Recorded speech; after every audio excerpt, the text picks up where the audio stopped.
పశువులన్నీ లోపలికి రావాలని ఉంటుంది. ఈరోజు మన సందేశం యొక్క పునాది ఫౌండేషన్ ఏంటంటే ఇన్ గేట్, లోపట. ఆమేన్, హల్లెలూయా.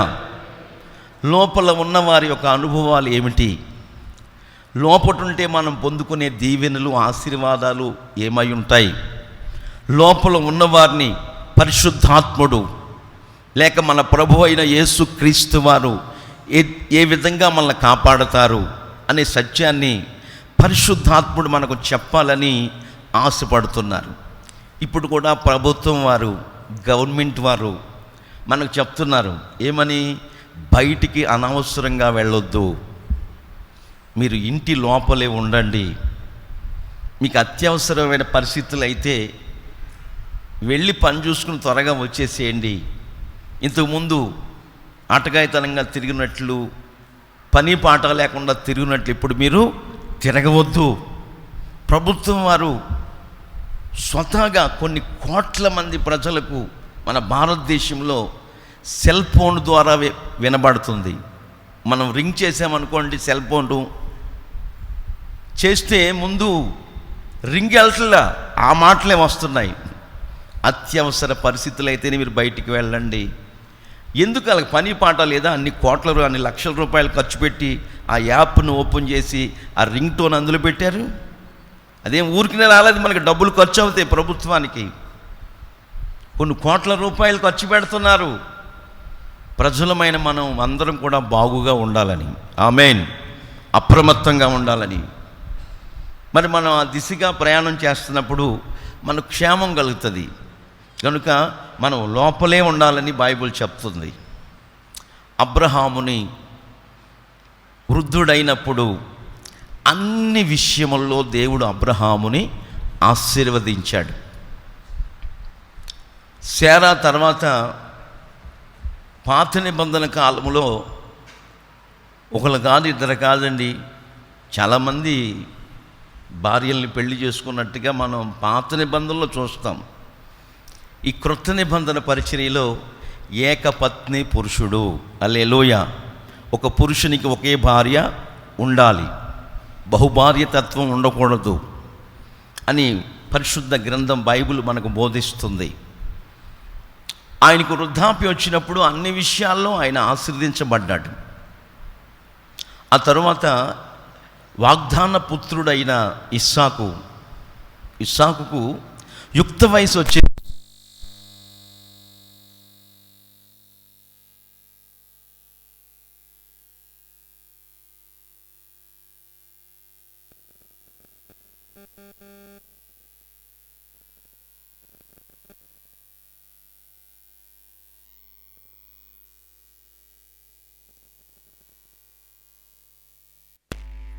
Praise the lord. చేతులు లేవా కొంతమందికి? అందరూ చేతులు చెప్పండి, హల్లెలూయా. పాస్టర్ గారు చెయ్యి వాపు వచ్చేసింది, ఆగేస్తుంది అంటారు చాలామంది. నేనంటాను, అట్లా నొప్పులు ఉన్న వాళ్ళు ఎప్పుడైతే గంట సేపు చేతులెత్తి ఎడతెగకుండా దేవుని సన్నిధిలో స్తోత్రాలు చెప్తారో వాళ్ళకి మంచి ఆరోగ్యాన్ని ప్రభు ఇస్తారు. అనుభవించి చెప్తున్నాను మీకు, నేను ఏది చెప్పినా అనుభవించే చెప్తున్నాను. వృద్ధాప్యం వచ్చింది అబ్రహాం గారికి, అన్ని విషయాల్లో వయసు వచ్చింది. ఆ తరువాత అబ్రహాము గారు ఇంటి పెద్దదాసుడైన ఎలియాజర్ని పంపించాడు తన కుమారుడైన ఇస్సాకుకు ఒక పెళ్లి కుమార్తెని తీసుకురమ్మని. ఎక్కడికి వెళ్ళాలో చెప్పలేదు. మొత్తం మీద ఎలియాజరు వెళ్ళిపోయాడు. ఈ చరిత్రలో మనం చూస్తుంటే పెళ్లి కుమార్తె రెబెకా, మీరు జాగ్రత్తగా వినాలి. పెళ్లి కుమారుడు ఇస్సాకు, పరమ తండ్రికి సాదృశ్యంగా అబ్రహాము ఉన్నారు. అలాగే ఎలియాజరు పరిశుద్ధాత్మకు గుర్తుగా ఉన్నాడు. ఆమేన్. ఇప్పుడు అబ్రహాము గారు ఎవరు?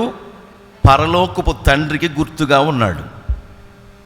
ఇస్సాకు పెండ్లి కుమారుడైన యేసుక్రీస్తు ప్రభులు వారికి గుర్తుగా ఉన్నారు సాదృశ్యంగా. రెబెకా మనందరికీ సాదృశ్యంగా పెళ్లి కుమార్తె సంఘానికి, పెళ్లి కుమార్తె వధువుకు కన్యకకు గుర్తుగా ఉంది. ఇప్పుడు ఎలియాజరు ఎవరంటే పరిశుద్ధాత్మ గుర్తుగా ఉన్నాడు. దేవునికి మహిమ కలుగునుగాక.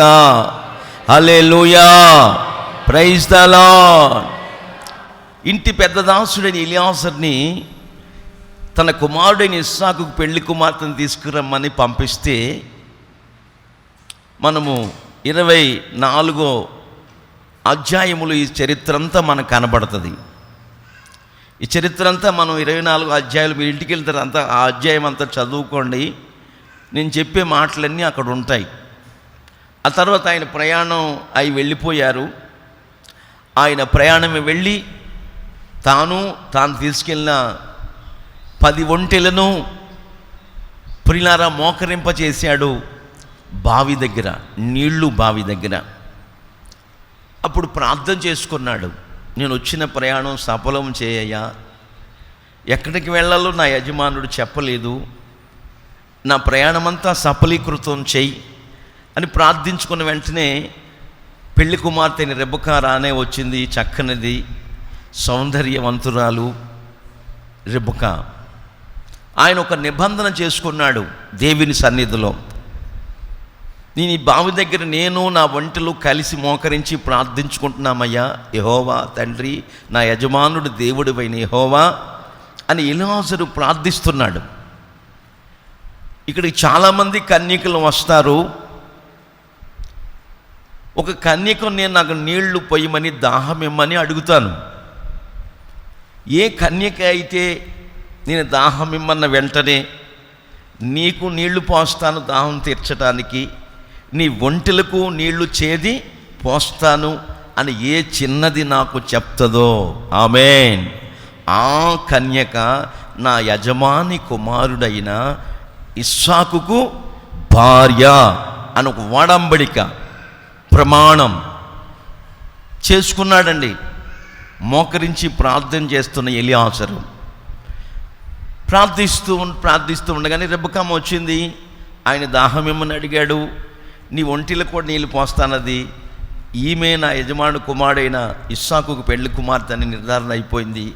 ఆమె 10 ఒంటెలకు నీళ్లు సేది పోసింది. ఈ నవనాగరికత ప్రపంచంలో, కంప్యూటర్ యుగంలో ఇప్పుడు మనం నీళ్లు కావాలంటే బటన్ నొక్కితే మోటార్ తిరుగుతుంది, నీళ్లు పైకి వెళ్తున్నాయి, కిందకు వస్తున్నాయి, ఎక్కడికి వెళ్ళాలంటే అక్కడ వెళ్తున్నాయి. ఆ రోజుల్లో ఇట్లాంటి ఎలక్ట్రిసిటీ లేదు. ఈ చరిత్ర 1000 సంవత్సరాల క్రితం జరిగిన చరిత్ర. మనకు ఎలక్ట్రిసిటీ వచ్చి 160-170 సంవత్సరాలు మాత్రమే అయింది. అంతకుముందు కరెంటు లేదు. ఆ రోజుల్లో దిగుడు బావులు ఉండేవి, పెద్ద పెద్ద బావులు, 1 ఎకరం స్థలములో, 1 ఎకరం స్థలములో పెద్ద పెద్ద బావులు పొలాల్లో తవ్వుతూ ఉండేవారు ఆ రాజుల కాలంలో. ఇప్పటికీ మా ఏరియాలో అట్లాంటి బావులు ఉన్నాయి. ఇప్పటికీ మా ఏరియాలో, మా పొలాల్లో ఉన్నాయండి. ప్రియులారా, ఆ బావికి మెట్లుంటాయి, దిగటానికి మెట్లుంటాయి. స్త్రీలు ప్రతి ఉదయకాలంలో ఆ మెట్టెలు మించి కడవ తీసుకుని భుజం మీద పెట్టుకుని సంకలో పెట్టుకు వెళ్ళి ఆ మెట్లు దిగి ఒక బిందు నీళ్లు ఆ బావిలో ముంచుకొని పైకి వచ్చేవారు. తర్వాత దానికి ఒక గిలక కట్టారు. ఇంచుమించు ఆ గిలక కట్టడం, ఆ గిలకతో తోడటం కూడా నేను చూశాను నా చిన్నతనంలో. ఇప్పుడు మోటార్లు వచ్చేసినాయి. ఆ దిగుడు బావిలో దిగి ఒక్కొక్క బింది బయటికి తీసుకొచ్చి తొట్టులో పోస్తే ఒంట్లు తాగినాయండి. ఒక్క ఒంటే, నేను ఒక పాస్టర్ గారు చెప్తే విన్నాను, నాకు తెలియదండి, మీకు అదే చెప్తున్నాను. 80 బిందులు నీళ్లు తాగుతాయి. ఎన్ని బిందులు అంటే 10 ఒంట్లకి ఎన్ని బిందులు పోయాలా మీరు చెప్తారని ఆగా. 800 బిందులు దిగుడు బావిలోకి దిగి రెబెకా, కన్యక అయిన రెబెకా తీసుకొచ్చి చేదిపోయాలి ఒంటెలకి. ఇక్కడ ఎందుకు పరిశుద్ధాత్ముడు ఎలియాజరుకి దాన్ని బయలుపరిచాడు? ఎందుకు ఆ దిశగా అతను ప్రమాణం చేసుకున్నాడు? ఇట్లాంటి వ్యక్తే నా యజమాని కుమారుడికి ఇస్సాకుకి భార్య అని అనుకున్నాడు అనే సత్యాన్ని మనం గమనిస్తుంటే ఇక్కడ ఒక సన్నివేశం మనకు జ్ఞాపకం చేసుకోవాలి. అంతగా అన్ని వందల బిందులు నీళ్లు తోడి తెచ్చిందంటే దాని అర్థం ఏంటంటే స్త్రీలైన మీరందరూ కూడా శ్రమపడే మనసు కలిగి ఉండాలి. ఆమేన్. అంటే పురుషులకు శ్రమపడే మనసు వద్దా పాస్టర్ గారు అని మీరు అడగొచ్చు. స్త్రీలైన మీరందరూ శ్రమపడాలని నేను అంటుంటే మీకు కాస్త బాధ కల. వాళ్ళు కష్టపడొద్దంటే వాళ్ళ కష్టపడేది ఉంది. వాళ్ళ కష్టపడి ధనమును సంపాదించి ఆహారమును సంపాదించి నీకు మీ ఇద్దరికి పుట్టిన బిడ్డలకు ఆహారాన్ని సమకూర్చేది ఎవరు? పురుషుడు. అతని పని సంపాదించే పని, నీ పని శ్రమపడే పని, ఇంట్లో చక్కబెట్టుకునే పని, పిల్లలకు ఆలనా పాలన చూసే పని. ప్రియులారా, అబ్రహాము పరమ తండ్రి గుర్తుగా ఉన్నాడు. ఇస్సాకు పెళ్లి కుమారుడిని యేసుక్రీస్తు ప్రభుల వారి గుర్తుగా ఉన్నాడు. రెబెకా పెళ్లి కుమార్తె సంఘానమైన మనం అందరికీ గుర్తుగా ఉంది. ఎలియాజరు ఎవరు? పరిశుద్ధాత్మ గుర్తుగా ఉన్నారు. చప్పట్ల కొట్టండి గట్టిగా. ఆమేన్. Praise the lord. చేతులెత్తి హల్లెలూయా చెప్దాం. హల్లెలూయా. రెబెకా వెళ్ళిపోయిందండి. ఈ నాలుగు అనుభవాలు మీ మనసులో మెదలుతూ ఉండాలి నేను చెప్పే విషయాలు. ఎలియాజరు ఎవరు? పరిశుద్ధాత్మ గుర్తుగా ఉన్నారు. రెబెకా నీళ్లు పోసేసి వాళ్ళ అన్నయ్యకి చెప్తుంది, బావికాడు ఒక ఆయన ఉన్నాడు అన్నయ్య. ఆమె ఇంటికి వెళ్ళింది. ఎలా వెళ్ళింది?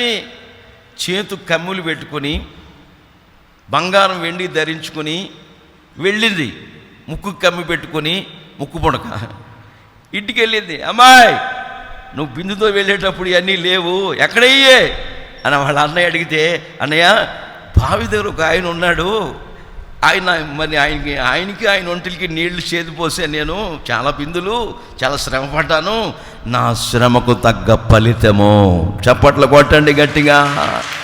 ఆమేన్. క్రొత్త నిబంధన గ్రంథంలో మనం చూస్తుంటే మీరు చదవద్దు కానీ వినండి. క్రీస్తు ప్రభులు వారు శ్రమపడెను, అట్టి మనసును మీరు ఆయుధముగా ధరించుకోనండి. ఆమేన్. ఆయుధంగా ధరించుకోవాలి మనం. మీరు ఎంతకాలం నుంచి శ్రమ పడుతున్నారు నాకు అర్థం కాదు, కానీ నేను ఇంచుమించుగా 14 సంవత్సరముల నుండి శ్రమ పడుతూనే ఉన్నాను. 14 years. 14 ఏళ్ల వయసులో ఏం చేస్తారు? అసలు ఆటగాయితనంగా తిరుగుతారు, సినిమాలకి షికార్లకి పోతారు. ఇక వాళ్ళు ఉర్రూతలు ఎంత ఉంటుందంటే ఆ వయసులో కోడి దూడ గంతులు వేసినట్లు గంతులు వేస్తారు. అయితే శ్రమ పడాలి, శ్రమపడే మనసు, ఆ వయసు శ్రమపడేది కాదు, సుఖపడే వయసు అది. అయితే ప్రభు ఎందుకో ఆ వయసు నుండే నాకు శ్రమపడే మనసుని కలుగు చేస్తూ వచ్చాడు. ఆ వయసులోనే నేను కష్టపడి నాకున్న చదువుని బట్టి చిన్న ఉద్యోగం చేసుకుంటూ, నాకు 2 తమ్ముళ్ళు, ఒక చెల్లి, అమ్మ నాన్న. నాన్నగారు పట్టించుకోని పరిస్థితుల్లో, కథ కాదు నేను చెప్పేది, నా జీవితంలో జరిగిన చరిత్ర చెప్తున్నాను మీకు. నేనే కష్టపడి జీతం తెచ్చి వాళ్ళని పోషిస్తూ ఉండేవాడిని. శ్రీకాకుళం జిల్లాలో ఆ వయసులో. అప్పటి నుండి ఆయన శ్రమపడే మనసు పెడతా ఈరోజు వరకు, ఈవెన్ టుడే, శ్రమ పడకుండా దేవుని ప్రజలమైన మనం భోజనము చేయకూడదని రాసింది బైబిల్లో. కష్టపడకుండా భోజనము దేవుని ప్రజలమైన మనం చేయకూడదు. కూర్చుని తినకూడదు, ఏదో ఒక పని చేయాల. దేవుడికి ఇచ్చిన పని, అప్పగించిన పనిని నిర్వర్తిస్తూ నెరవేర్చుకుంటూ రాత్రింబగళ్ళు శ్రమపడే మనస్సు కలిగి మనం రెబెక్కావలే పెళ్లి కుమార్తె సంఘముగా, పెళ్లి కుమారుడు యేసయ్య రాకడ ఆగమనానికి సిద్ధపడాలి. ఆయన ఇచ్చారు అన్నయ్య అని రెబెక్కమ్మ చెప్పిన వెంటనే ఆయన ఇంటికి తీసుకొస్తానని వెళ్ళాడు. వెళ్తే బావి దగ్గరే ఉన్నాడు ఎలియాజరు. ఇప్పుడు ఎలియాజరుతో ఒక మాట అంటున్నాడు ఆయన 31వ వచనంలో, 24వ వాక్యం 31వ వచనంలో. లాబాను అనగా రెబెకా సహోదరుడు. యెహోవా వలన ఆశీర్వదించబడిన వాడా లోపలికి రమ్ము. చప్పట్ల కొట్టండి గట్టిగా. గ్లోరీ, హల్లెలూయా. యెహోవా వలన ఆశీర్వదించబడిన వాడా లోపలికి రమ్ము, బయట నిలువనేలా చాలు. లోపలికి రావాలి. ఇప్పుడు లాబాను ఎవరిని పిలుస్తున్నాడు? ఇలియాజుని పిలుస్తున్నాడు. ఇలియాజు ఎవరు? పరిశుద్ధాత్ముడు. హల్లెలూయా. ఇప్పుడు మనమందరము కూడా పరిశుద్ధాత్మని మన గుండెల్లోకి ఆహ్వానించాలి. చప్పట్ల కొట్టండి గట్టిగా. Praise the Lord. పరిశుద్ధాత్ముడు ఎవరు? దేవుని చేత ఆశీర్వదించబడిన వ్యక్తి. యేసుక్రీస్తు ప్రభులు వారు ఎవరు? దేవుని చేత దీవించబడిన వ్యక్తి. శ్రీమంతుడైన ఆయన అద్వితీయ సత్యదేవుడు. ఆయన మనం ఆహ్వానించాలి. ఆయన లోపలికి రమ్మని తన ఇంటికి ఆహ్వానించాడు లాబాను గారు. ఇప్పుడు మనం పరిశుద్ధాత్మని ఆహ్వానించవలసింది ఎక్కడికంటే మన హృదయములోనికి ఆహ్వానించాలి. దేవునికి మహిమ కలుగునుగాక. అప్పుడు మన స్థితిగతులు ఎలాగుంటాయంటే ఆశీర్వాదకరంగా మార్చబడునుగాక. ఎందుకంటే ఆ వ్యక్తి ఎవరు? పరిశుద్ధాత్ముడు. మనల్ని, మన కుటుంబాలను, యావత్ ప్రపంచాన్ని ఆశీర్వదించేవాడు పరిశుద్ధాత్ముడు. ఆశీర్వదించేవాడు ప్రభువైన యేసుక్రీస్తు వారు. ఆయన మనం ఆహ్వానించుకోవాలి లోపలికి రమ్మని. హెబ్రీ పత్రికలో ఉంటుంది, నిరీక్షణను, ఉత్సాహమును, ధైర్యమును తుదమట్టుకు చేతపట్టిన ఎడల మనమే ఆయన ఇల్లు, ఆయన గృహము, లేక ఆయన దేవాలయం, ఆయన మందిరమై ఉన్నాము. ఆమేన్. పరిశుద్ధాత్ముడు మన గుండెల్లో గూడు కట్టుకుని ఉంటాడు. నేను మీలో ఉంటాను, మీతో ఉంటాను, మీలో నివసిస్తానంటాడు ఆయన యోహాను సువార్తలో. మనలో నివసించాలి. ఆయన మనలో ఉంటే మన బ్రతుకులు ఎలాగుంటాయో చెప్పనండి. ఏమండి? సర్వసత్యములోకి నడిపించబడతాయి. ఆయన మన లోపల ఉంటే ఏమండి, మనం ఎలా ప్రార్థన చేసుకోవాలో మనకు తెలియదు, మనకు అర్థం కాదు. కొంతమంది ఎలా ప్రార్థన చేస్తారంటే, నా ఇల్లు, నా పిల్లలు, నా ఉద్యోగం, నా చేతి పని, నా వ్యవసాయం, నా ఇల్లు, ఇంక నా అనే మాట తప్ప బయటకు పోదా ప్రార్థన. ఆ గూడు ఆ ఇంట్లోనే ఉంటుంది. ఇట్లాంటి ప్రార్థన కాదు. బైబిల్ చెప్తున్న సత్యం ఏంటంటే నువ్వు అందరి కొరకు ప్రార్థన చేయాలి. ఆమేన్. నీ కొరకు నువ్వు చేసుకోకూడదు, నీ కొరకు ఇంకొకరు చెయ్యాల. నువ్వు వాళ్ళ కొరకు చెయ్యాలి. మీరు ఒకరికొకరు ప్రార్థన విజ్ఞాపనల చేత మెలకువగా ఉండి ప్రార్థించుకోండి అని ప్రభులు వారు చెప్తున్నారు. యెహోవా చేత ఆశీర్వదించమన్నవాడా లోపలికి రమ్ము, బయట నిలవనేలా. పరిశుద్ధాత్ముడు మనలోకి వచ్చేసాడు అనుకో, మనం ఆశీర్వదించబడతాం. నేను చెప్తున్నా ఒక విషయం, చాలాసార్లు చెప్పాను, మరలా చెప్తున్నాను. క్రైస్తవ్యములో దరిద్రత లేదు. చప్పట్ల కొట్టండి గట్టిగా. క్రైస్తవుడు అనాగరికుడు కాదు. రాత్రి పరిశుద్ధాత్ముడు చెప్పినట్లుగా క్రైస్తవుడు లోకానికి వెలుగై ఉన్నాడు. ఆమేన్. క్రైస్తవ మేధస్సులో నుండే ఈ ఎలక్ట్రికల్ బల్బ్ వచ్చింది. క్రైస్తవునిలో నుండే ఈ మాట్లాడే మైక్ వచ్చి కనిపెట్టాడు క్రైస్తవుడు. ఈ రోజున మనం రైలు బండి ఎక్కుతున్నామంటే దాన్ని కనిపెట్టినవాడు క్రైస్తవుడు. ఈ రోజున మనం ఉదయాన్నే లేచి కూలి పనికి, ఆ పనికి, ఈ పనికి వెళ్ళడానికి వేకువజామునే అగ్గిపెట్టి వేసి పొయ్యి వెలిగించుకుంటున్నామంటే అగ్గిపెట్టి కనిపెట్టినవాడు క్రైస్తవుడు. క్రికెట్లో గోల్డ్ పథకం పొందుకున్నవాడు క్రైస్తవుడు. దేవునికి మహిమ కలుగునుగాక. హల్లెలూయా. క్రైస్తవ్యం అనేటువంటిది క్రీస్తు రక్తము చేత కడగబడి, శుద్ధి చేయబడి, పవిత్రపరచబడి, దేవుని కొరకు త్యాగం చేసుకొని, దేవుని కొరకు పానార్పణముగా పోయబడి, దేవుని కొరకు నన్ను దేవుడు రక్షించాడు, నేను కొంతమందిని రక్షించాలి, అనే త్యాగపూరితమైన జీవితము క్రైస్తవ జీవితం. దేవునికి మహిమ కలుగునుగాక. హల్లెలూయా. క్రైస్తవ జీవితం ఎటువంటి చెప్పనా? ఆనందకరమైన జీవితం. క్రైస్తవ జీవితం సౌభాగ్య జీవితం, ప్రభు యేసు బిడ్డల ఆనంద జీవితం. హల్లెలూయా. క్రైస్తవ జీవితం సౌభాగ్యమైనదండి.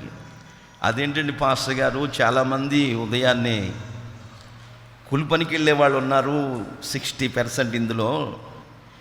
సౌభాగ్యం అంటారేంటంటే బైబిల్ హెచ్చరిస్తుంది, మనమందరం పేద స్థితిలో, దీన స్థితిలో, ఈన స్థితిలో ఉన్నప్పటికీ విశ్వాసమందు భాగ్యవంతులము. దేవునికి మహిమ కలుగునుగాక. ఆత్మీయతలో మనం సౌభాగ్యవంతులమని, ఆశీర్వదించబడిన వ్యక్తులమని లేఖనాలు చెప్పకనే చెప్పుచున్న నగ్న సత్యాలు. ఒక మాట మనం బైబిల్లో చదువుతుంటే చదువుదాం, చూడండి. యెషయా గ్రంథం. మనము లోపటే ఉండాలి, లోపట ఉన్న ద్వారా ఆశీర్వాదాలు ఏంటో ఒక్కొక్క మాట మనం ధ్యానం చేసుకుందాం. యెషయా గ్రంథంలో 37, 28, 29 వాక్యాలు చదువుదాం. చదవండి. 37 అధ్యాయం 28, 29 వాక్యాలు. నువ్వు కూర్చుండుటయు, బయలు వెళ్ళుటయు, లోపలికి వచ్చుటయు, నా మీద వేయు రంకెలను. చూడండి, మనం అనుకుంటాం మనం చేసే పనులన్నీ ఎవరికి తెలియవని. మనం అనుకుంటాం ఎర్రగొండపాలెంలో సినిమాకి వెళ్తే అందరూ చూస్తారు, హైదరాబాద్లో ఐమాక్స్ థియేటర్కి వెళ్తే ఎవరు చూడరు అనుకుంటాం. ఈ ప్రాంతంలో మనుషులు చూడకపోవచ్చు, నువ్వు కట్టుకున్న భార్య, నువ్వు చేసుకున్న భర్త చూడకపోవచ్చు, నీ పిల్లలు చూడకపోవచ్చు, నీ బంధువులు చూడకపోవచ్చు, నీ స్నేహితులు చూడకపోవచ్చు, నీ రక్త సంబంధులు చూడకపోవచ్చు, ఇరుగు పొరుగు వారు చూడకపోవచ్చు. నువ్వు కూర్చునుట, నువ్వు చేసే పనులు, నువ్వు చేసే పద్ధతులు ఎవరు చూస్తున్నారు? మనం ఆరాధించుకుంటున్న యేసయ్య చూస్తున్నాడు. మనం వేస్తున్న రంకెలు చూస్తున్నాడు, మన నడక చూస్తున్నాడు, మన పడక చూస్తున్నాడు, మన పద్ధతులు చూస్తున్నాడు. మరొక విధంగా చెప్పాలంటే మనం ఆరాధిస్తున్న యేసయ్య చూచుచున్న దేవుడు. ఆయనకు మరుగైంది ఏది లేదు. చూసి ఏం చేస్తాడు? నీ పద్ధతికి తగ్గట్టుగా, మన నడవడికి తగ్గట్టుగా, మన మాట్లాడే విధానానికి తగ్గట్టుగా మనల్ని ఆశీర్వదిస్తాడు. నువ్వు ఆయనకి ఆయాసకరమైన మార్గంలో పరుగులెత్తుతున్నట్టుగా కనపడ్డావనుకో, నీ కూర్చోవటం ఆయనకి ఇష్టం లేదనుకో, నువ్వు నడవటం ఆయనకి ఇష్టం లేదనుకో, నీ రంకులు ఆయన వింటాడు, నీ కేకలు ఆయన వింటాడు, నీ బొబ్బలు ఆయన వింటాడు. వినేం చేస్తాడు? నువ్వు నడుచుకున్న దానికి తగ్గట్టుగా నిన్ను నన్ను ఆశీర్వదిస్తాడు అనే మాట పొరపాటున కలలో కూడా మనం మర్చిపోకూడదు. ఆమేన్, హల్లెలూయా.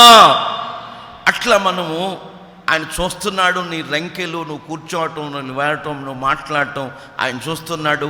ఆయన ఎందుకు భయభక్తులు కలిగి మనం మాట్లాడుకుంటూ ఉంటుంటే ఆయన ఆలకిస్తాడని మరొక ప్రవక్తల గ్రంథంలో రాస్తుంది. ఇవన్నీ మనం గమనించుకుంటే ఆయన చూస్తాడు, వింటాడు. నీ రంకెలు నేను విన్నాను. చదవమ్మా. నా మీద నీవు వేయి రంకెలను, నా మీద ఓ సహోదరుడా, సహోదరి, నీవు వేయుచున్న రంకెలను, నీవు చేసిన కలహమును, నీవు చేసిన కలహమును, గొడవలు. ఏంటది? కలహమేనా? కలహం అంటే గొడవ. కొంతమంది చూడండి, చీటికి మాటికి గొడవలే, గిలిగిలి కజ్జాలు. ఇవన్నీ గిట్టవు దేవుడికి. మన దేవుడు ఎవరు చెప్పనా? సమాధానకర్త. ఆమేన్. మన దేవుడు మనలో పరిశుద్ధతను కోరుచున్నాడు, యథార్థమైన జీవితాన్ని కోరుతున్నాడు. నీలో నాలో ఉన్న కలహాల్ని, జగడాల్ని, వేస్తున్న రంకెల్ని ఆయన అన్ని చూస్తున్నాడు. చూస్తూ చదవమ్మా. నీవు చేసిన కలహమును నా చెవులలో జొచ్చెను, నీవు చేస్తున్న గొడవలన్నీ నా చెవులకి వినబడుతున్నాయి, చెవులో దూరుతున్నాయి. నా గాలం నీ ముక్కునకు తగిలించేదను. ఇదిగో నా గాలము నీ ముక్కునుకు తగిలించి నా కళ్ళెము నీ నోటిలో పెట్టి నా కళ్ళెము నీ నోట్లో పెట్టి, గుర్రానికి కళ్ళెం పెడతారు కదా, గాలాన్ని వేసి. గుర్రానికి ఏముంటుంది? కళ్ళెం ఉంటుంది. ఆ గుర్రం నడిపే రథసారథి ఆ కళ్ళాన్ని పట్టుకుని చల్ చల్ అంటుంటే ముక్కు లాగుతూ ఉంటుంది గుర్రాన్ని. ఎంత నొప్పి పడుతుందో. అప్పుడు చౌకర్ తీసుకుని రథసారథి ఎడమవైపును కొట్టాడనుకో కుడివైపుకి వెళ్తుంది, కుడివైపును కొడుతున్నాడు అనుకో ఎడమవైపుకి వెళ్తుంది గుర్రం. అలాగే మనుషులమైన మనల్ని ఆయన మన ముక్కుకి గాలం వేసి మళ్ళించేదను, ఆయన తట్టుకు మనం మళ్ళించునుగాక. ఆమేన్. ఆయన మళ్ళిస్తూ ఉండగా, ఆయన మనల్ని పిలుచుకుంటూ ఉండగా, ఆయన మనల్ని ఏర్పాటు చేసుకుంటూ ఉండగా, మనము ఆయన మళ్ళిస్తున్నప్పుడు మళ్ళకుండా ధిక్కరించి గర్విష్ఠులమై దేవుడు చెప్పినా నేను వెళ్ళను అని నువ్వు తోలనాడేవనుకో, తృణీకరించేవనుకో, నేను ఖచ్చితంగా చెప్పగలను, మన బ్రతుకులు అదో పాతాళానికి వెళ్ళిపోతాయి. సామెతల గ్రంథములో ఒక వ్యభిచారి చేతిలో పడిపోయాడు యవ్వనస్తుడు. ఆ యవ్వనస్తుడికి బోధకులు చెప్తానే వచ్చారు, ఉపదేశాన్ని బోధిస్తానే వచ్చారు, వినలేదు. పక్షి ఉరిలో పడిపోయినట్టుగా ఆ జార స్త్రీ చేతిలో పడిపోయి నాశనం అయిపోయాడు.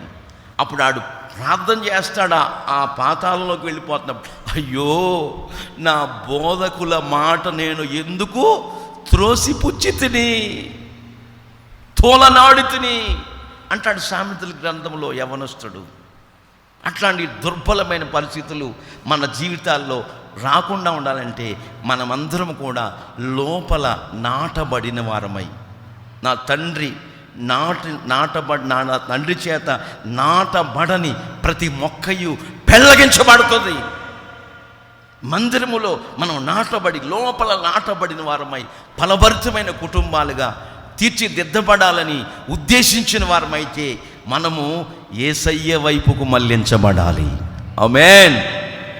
నువ్వు మర్చిపోకూడదు. ఈరోజు పరిశుద్ధాత్ముడు చెప్తున్న మాట, నువ్వు కూర్చోవటం, నువ్వు లేవటం, నువ్వు మాట్లాడటం, నువ్వు భర్త మీద, నువ్వు భార్య మీద, నీ పిల్లల మీద వేస్తున్న రంకెలన్నీ, నీ కలహాలన్నీ ఆయన చూస్తున్నాడు.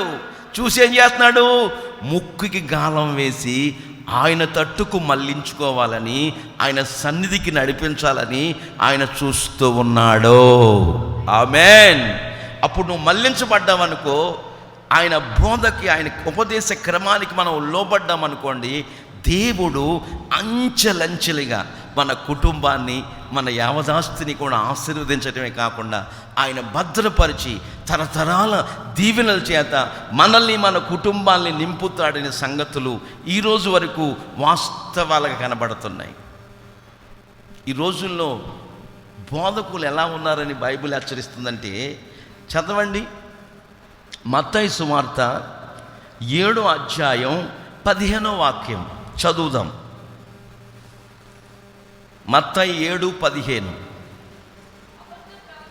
అబద్ధ బోధకులు, అబద్ధ ప్రవక్తలు గూర్చి, అబద్ధ ప్రవక్తలను గూర్చి జాగ్రత్తపడుడి, జాగ్రత్తగా ఉండండి. వారు గొర్రెల చర్మములు వేసుకుని. ఏ చర్మం? గొర్రెల చర్మములు. పాస్టర్ గారు వైట్ అండ్ వైట్ లాల్చీ ప్యాంట్ ఏంటి, నీట్ అండ్ క్లీన్గా. నన్ను చూస్తే మీకు పాస్టర్గా కనబడతా ఉంటాడు. ఏం వేసుకున్నాడు? గొర్రె చర్మం. గొర్రెకున్న దీనత్వం, గొర్రెకున్న విధేయత, గొర్రెకున్న అనుకువ కలిగి సేవకుడు, ప్రవక్త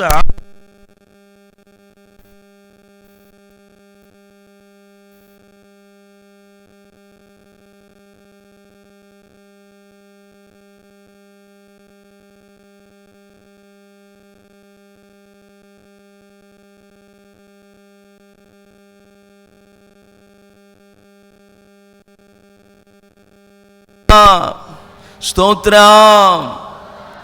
చదవండి.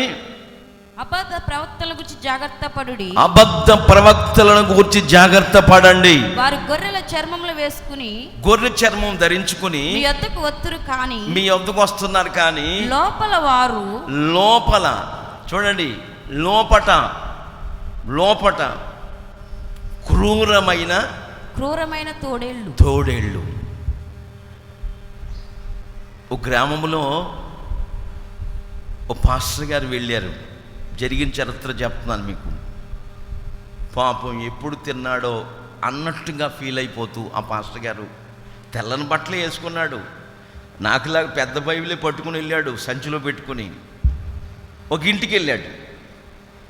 ఆ ఇంట్లో వాళ్ళు చాలా భక్తిపరులు, చాలా ప్రార్థనాపరులు.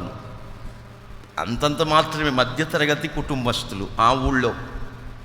ఆ ఇంటికి వెళ్ళి, ఏమండి సునందరావు గారు, ఎందుకో మీ ఇల్లు చూపించాడు ప్రభు, వెళ్ళమని వచ్చాను అంటే, ఆ దీన మనసులో గొర్రె చర్మం వేసుకుని, ఏ చర్మం? లోపలేంటి? క్రూరమైన తోడేలు స్వభావం. ఒక 3 రోజులు ఇక్కడ ఉండమని చెప్తున్నాడండి దేవుడు నాకు.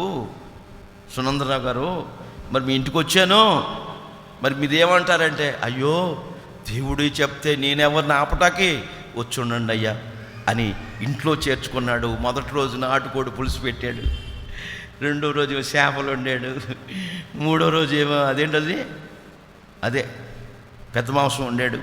శుభ్రంగా పెడుతున్నాడు, శుభ్రంగా.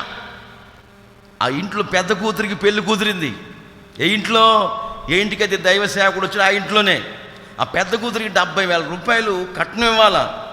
ఇంట్లో లేని పరిస్థితుల్లో వ్యవసాయం అంతా వరదకు మునిగిపోయి, పంట నాశనం అయిపోయి, చేతికి డబ్బులు రాలేక, ఆ క్లిష్ట పరిస్థితుల్లో, కష్ట పరిస్థితుల్లో పెద్ద అమ్మాయికి పెళ్లి చేయాలని ఎక్కడో 1,00,000 రూపాయలు అప్పు తెచ్చుకుని, 70,000 కట్నం ఇవ్వాలి, 30,000 అయినా పెళ్లికి ఖర్చు ఉంటుంది కదా అని వడ్డీకి తీసుకొచ్చి 1,00,000 రూపాయలు బీరువాలో పెట్టి, ఇక ఇచ్చిన 8 రోజులే ఉంది పెళ్ళి.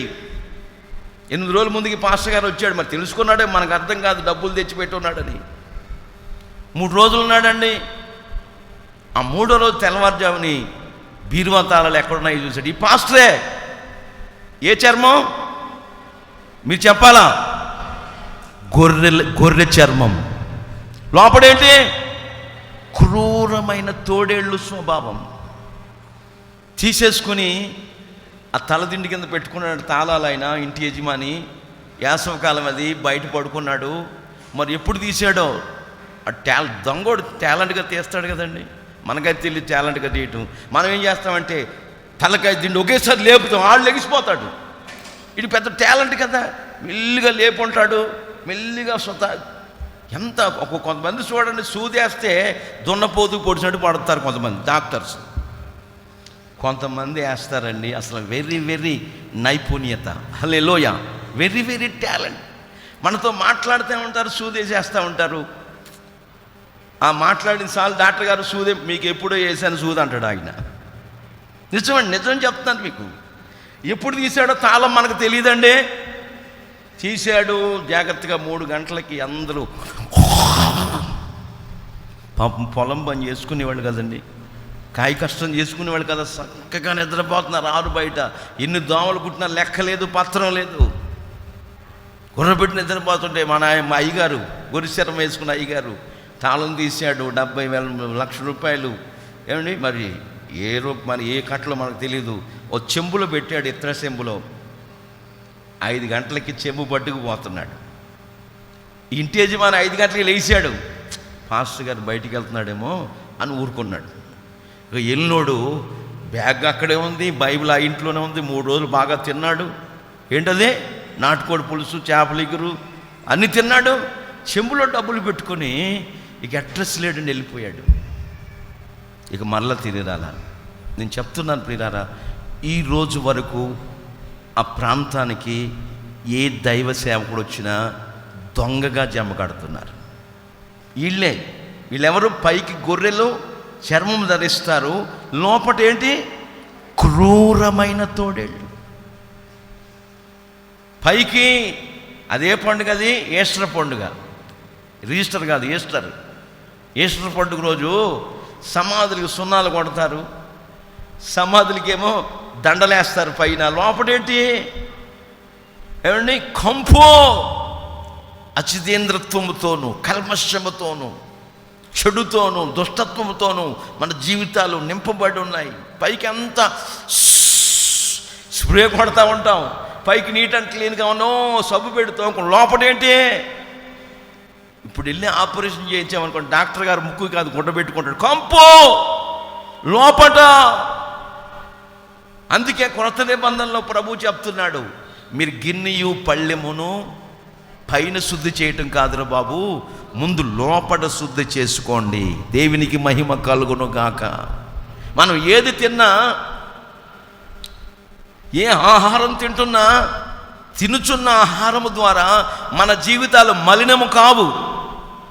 మనం తినే ఆహారం అంతా కూడా మరలా బహిర్భూమిలో విడవబడుతుంది, ఆ చెత్త అంతా అని రాస్తుంది బైబిల్లో. మనిషి మలినమైపోతాం ఎప్పుడంటే బయట నుండి లోపలికి వెళ్ళే అపవిత్రమైన కార్యక్రమాలు ఎన్నున్నాయంటే, ఇప్పుడు చదవటానికి సమయం కాదు, మార్కు సువార్త 21 నుండి మీరు చదువుకోండి ఇంటికి వెళ్ళిన తర్వాత. 13 రకాల దయ్యాలు ఉన్నాయి. ఎన్నున్నాయి? వాటి లెక్క ఎంత? 13. ఇవన్నీ ఎక్కడి నుంచి వెళ్తున్నాయి? మనుష్యుని హృదయములోకి బయట నుండే లోపలికి వెళ్తాయంట. మనిషిని అపవిత్రపరిచేస్తాయి, మనిషికి క్రూరమైన తోడేళ్ళు స్వభావం వచ్చేస్తుంది. అట్లాంటి దుర్బలమైన పరిస్థితుల్లోంచి మనం ఒక గొప్ప విడుదల పొందాలి. ఆమేన్. విడుదల పొందు నిమిత్తమై ఆయనకు అన్నీ తెలుసు. కూర్చోవటం, నడవటం, పడుకోవటం, నువ్వు మాట్లాడటం, నువ్వు ప్రవర్తించే ప్రవర్తన, నువ్వు మాట్లాడే విధానం అన్నీ తెలుసు ఆయనకి. అందుకే నీ రంకెలు ఆయన వింటున్నాడు. అందుకే నీ ముక్కుకి నా ముక్కుకి గేలం వేసి ఏం చేస్తాడు? ఆయన వైపుకు మళ్ళించునుగాక, ఆయన సన్నిధికి నడిపించునుగాక, లోపట నాటబడిన అనుభవాల్లో మనల్ని తీర్చిదిద్దునుగాక. ఆమేన్. ద్వితీయోపదేశ కాండంలో మరొక మాట ఉంటుంది, 28వ అధ్యాయం 6వ వాక్యం అనుకుంటాను, చదవండి. ద్వితీయోపదేశ కాండం 28వ అధ్యాయం 6వ వాక్యం. అదిగో నువ్వు లోపలికి వచ్చినప్పుడు దీవించబడుదువు, వెలుపలికి వెళ్ళినప్పుడు దీవించబడతావు. నీ పిండి పిసికి తొట్టి, నువ్వు నూనె బుడ్డి పొంగి పొరలుతుంది. నీకు పొలంలోకి వెళ్ళినా దీవించబడతావు, లోపడున్నా దీవించబడతావు. నువ్వు లోపలికి వచ్చినప్పుడు దీవించబడుదురుగాక. ఆమేన్. ఎప్పుడు దీవించబడతావు? లోపలికి వచ్చినప్పుడు అనే సత్యాన్ని మనం చూస్తే మొదటి వాక్యములో ఉంటుంది, నీ దేవుడైన యెహోవా వాక్కును శ్రద్ధగా వినాలి. ఆమేన్. ఆయన దృష్టికి న్యాయమైనది చెయ్యాలి, ఆయన కట్టడలు విధుల ప్రకారంగా మనం నడుచుకోవాలి. అప్పుడు భూమి మీద ఉన్న సమస్త జనముల కంటే ఆయన మనల్ని హెచ్చించునుగాక. నీ ప్రాంతంలో ఉన్న ప్రజల కంటే నిన్ను ఆశీర్వదించునుగాక. ఆశీర్వాదం అనేటువంటిది ఎవడు సొత్తు కాదండి. ఆశీర్వాదం అనేటువంటిది దేవుడు మనకివ్వాలి. యెహోవా ఇచ్చు ఆశీర్వాదం ఆయన ప్రజలమైన మనకు ఐశ్వర్యమును కలుగుజేయునుగాక. అది మనుషుల యొక్క కష్టార్జితం ద్వారా కలిగేది కానే కాదు. రాత్రి మగళ్ళు కష్టపడిపోతున్నాం, ఆరాధనకి ఎందుకులే నీళ్లు పెడదాం పొలానికి. ఆదివారం ఆరాధన ఎగ్గొట్టి నువ్వు పొలానికి నీళ్లు పెట్టావనుకో, సీడ పడద్దనే సంగతి వాస్తవం. నేను చెప్తున్నాను ఖచ్చితంగా. ఆదివారం ఏ పని మనం చేయకూడదని బైబిల్ హెచ్చరిస్తుంది. సాక్షాత్తు జగన్నాటక సూత్రధారి అయిన దేవాతి దేవుడే 6 రోజులు పనిచేసి 7వ రోజు ఏం చేశాడు? ఆయన పూరీలు వేసుకున్నాడా? ఏ పని చేయలా, విశ్రాంతి తీసుకున్నారు. ఆమేన్. మరి ఆదివారం రోజు నువ్వు ప్రయాణం చేస్తే, నిజంగా చెప్తున్నాను, ఎక్కడో బోల్తా కొడతావు. ఆదివారం రోజున ఏ పని చేయకూడదు, దేవుని సన్నిధిలో గడపాలి, లోపట ఉండాలి. ఆమేన్. దేవునికి మహిమ కలుగునుగాక. అట్లాంటి అనుభవాల్లో లోపట నువ్వు దీవించబడాలంటే దేవుని వాక్యాన్ని శ్రద్ధగా వినాలి, ఆయన దృష్టికి న్యాయమైనది చేయాలి, ఆయన కట్టడలు విధుల ప్రకారం నడుచుకోవాలి. అప్పుడు ఏం చేస్తాడంటే యేసయ్య మనల్ని భూమి మీద ఉన్న ఎర్రగొండ పాలువలో ఉన్నవారు కాదండి. భూమి మీద ఉన్న సమస్త ఈ భూమండలం ఎంత లెక్క ఉంది.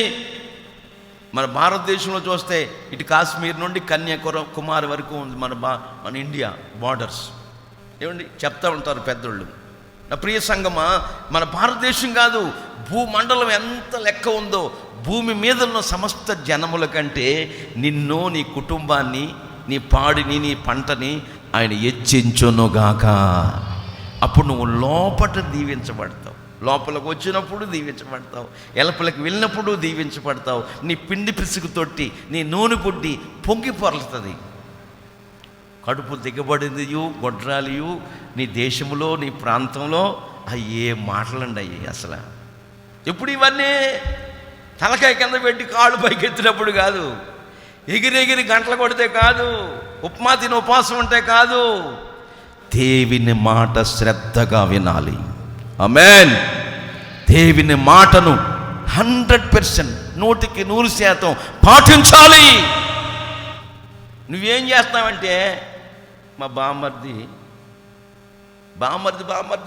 అంటాయా, చనిపోయాడు, రాలేకపోయే ఆదివారం, ఇట్లాంటి మాటలు చెప్తా ఉంటాం.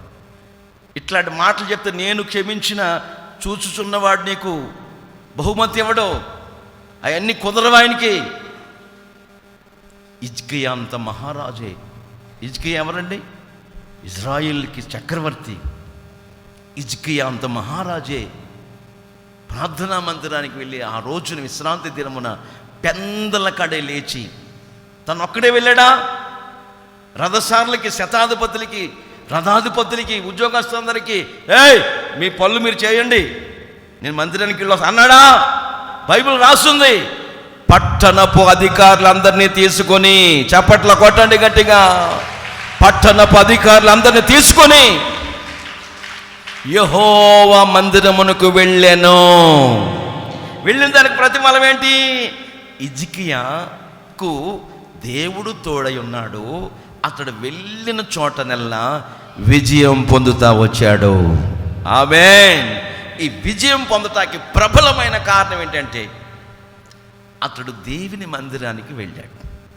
పెందల కడలేసి ఆ వెళ్దాంలే 10 గంటల వరకు పాటలు పాడుతూ ఉంటారు, 10:40 వరకు సాక్ష్యాలు చెప్తూ ఉంటారు అని దరిద్రపు ఆలోచనలో పెట్టుకున్నాం అనుకో, ఆశీర్వాదం పోగొట్టుకుంటాం.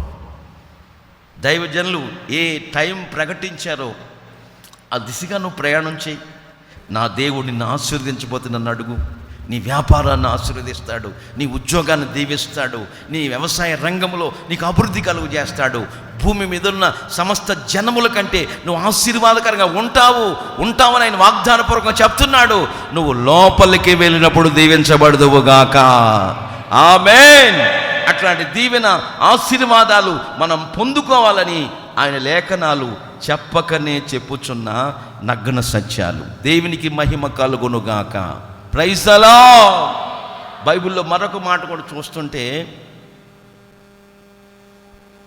ఆ రోజుల్లో క్రైస్తవులకు హింస జరుగుతుంది. యేసు నామాన్ని ప్రకటించే వాళ్ళని చంపేస్తున్నారు. అట్లాంటి క్లిష్ట పరిస్థితుల్లో అప్పటికే ఒక దైవ సేవకుడిని చిరచ్ఛేదం చేసేసారు, హతమార్చారు. తర్వాత రెండో వ్యక్తిగా అపోస్తులుడైన పేతురు పాస్టర్ గారిని పట్టుకున్నారు. ఈయన్ని కూడా చిరచ్ఛేదన చెయ్యాలి. అప్పుడు ఆ రోజుల్లో బైబిల్లో రాయబడిన సంగతి ఏంటంటే, పస్కా పండుగ వచ్చిందంట. ఏ పండుగ? పస్కా పండుగ. అదే ప్రభు మల్లారా తీసుకున్నాం, అదే పస్కా పండుగ అంటే ఆ రోజుల్లో. ఆ పస్కా పండుగ దినాల్లో, ఈ పండుగ దినాల్లో ఈ పేతురుని మనం చంపకూడదు, మంచిది కాదు, ఇది పండుగ కదా, ఈయన్ని జైల్లో పెట్టండి. ఎక్కడ? లోపట. ఎక్కడండి? లోపట. ఒక గది కాదు, 2 గదులు. లోపట గదిలో బొండలేసి బిగించేసి ఈ పేతుర్ని లోపల జైల్లో పెట్టేశారు. పెట్టేస్తే పేతురు గారు ఏమాత్రం దిగులు పట్ల, ఏమాత్రం అధైర్యపట్ల. ఖైదులు అందరూ ఆశ్చర్యపోతున్నారు. ఉదయాన్నే లేస్తాడు, వాళ్ళు 4 ఇడ్లీలు పెడితే జైల్లో సాంబారు శుభ్రంగా తింటాడు. మళ్ళీ ఫుల్గా తింటాడు యేసుబాబు, సగం కాదు ఫుల్గా తింటాడు, మొత్తం మధ్యాహ్నం భోజనం చేస్తాడు. ఇక ధీమా లేకుండా నిశ్చింతగా ఏదో 5 స్టార్ హోటల్లో ఉన్నట్టు జైల్లో ఉంటాడు. ఈ ఖైదీలు అంతా చూసి, రే బాబు పేతురు గారు, పాస్టర్ గారు, ఏంటి మీరు కన్నీళ్ళు, మీరు బాధపట్టలేదు, చింతపట్టలేదు, కారణం ఏంటంటే ఆయన అంటాడు, నా కోసము సంఘము ఇంటి లోపటుండి ప్రార్థన చేస్తుంది. చప్పట్ల కొట్టండి గట్టిగా, హల్లెలూయా. పేతురు చెరసాల్లో లోపట ఉన్నప్పుడు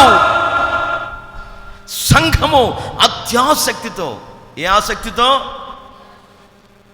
ఆసక్తి కాదు, అందుకే బైబిల్ హెచ్చరిస్తుంది మనల్ని, ఆసక్తి విషయంలో మందులు కాక, మందమతులు కాక, సోమరోళ్ళు కాకుండా. సోమరోళ్ళింటికి ఏమొస్తుంది? నేను చెప్పకూడదు, అది మీరు చెప్తారని నేను ఆశపడుతున్నా. దరిద్రం, సోమర్తనానికి చోటు ఇవ్వకూడదు. ఎంతసేపు దేవుని సన్నిధిలో మనం చురుకుగా ఉండాలి.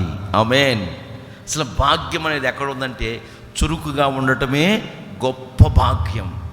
వీళ్ళు అత్యాసక్తితో పేతురు విషయమై బయటకు రావాలి లోపల నుండని సంఘము అత్యాసక్తితో ప్రార్థిస్తున్నట్టుగా అపోస్తుల కార్యం 12వ అధ్యాయం మీరు ఇంటికి వెళ్తే చదువుకోండి.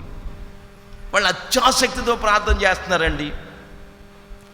ఆ ఇంటి లోపల కూడుకుని వెంటనే దేవదూత రావటం, పేతుర్ని లోపట ఒక గది కాదండి, లోపట గదిలో బైబిల్ రాసి ఉంటుంది. దేవదూత వచ్చింది, పేతురు లే, పైకి లేచాడు, దుప్పటి కప్పుకో, చెప్పులు వేసుకో. దుప్పటి ఏంటంటే పరిశుద్ధాత్మ అనుభవము. దేవునికి మహిమ కలుగునుగాక. ఏలియా అగ్ని గుర్రముల మీద అగ్ని రథంలో పరలోకానికి ఎత్తబడ్డాడు, మరణం చూడకుండా, ఏలియా పాస్టర్ గారిని. అప్పుడు ఇశ్రాయేలుకు రథములు రౌతులు నీవే నా తండ్రి అని ఎలీషా మొరపెట్టుకుని ఉంటే పైనుంచి ఏం పడింది? దుప్పటి. ఆ దుప్పటి పడిన వెంటనే ఎలీషా 2 అంతల అభిషేకాన్ని పొందాడు. చప్పట్ల కొట్టండి గట్టిగా, ఆమేన్. 2 అంతల అభిషేకం, 2 అంతల అనుభవం. అందుకే ఏలియా 7 అద్భుతాలు చేస్తే ఎలీషా గారు 14 అద్భుతాలు చేశారు, 2 అంతలు. ఆమేన్, హల్లెలూయా. ఏలియా పాస్టర్ గారు చచ్చిపోయిన ఒకరిని లేపితే ఎలీషా ఎంతమందిని లేపాడు?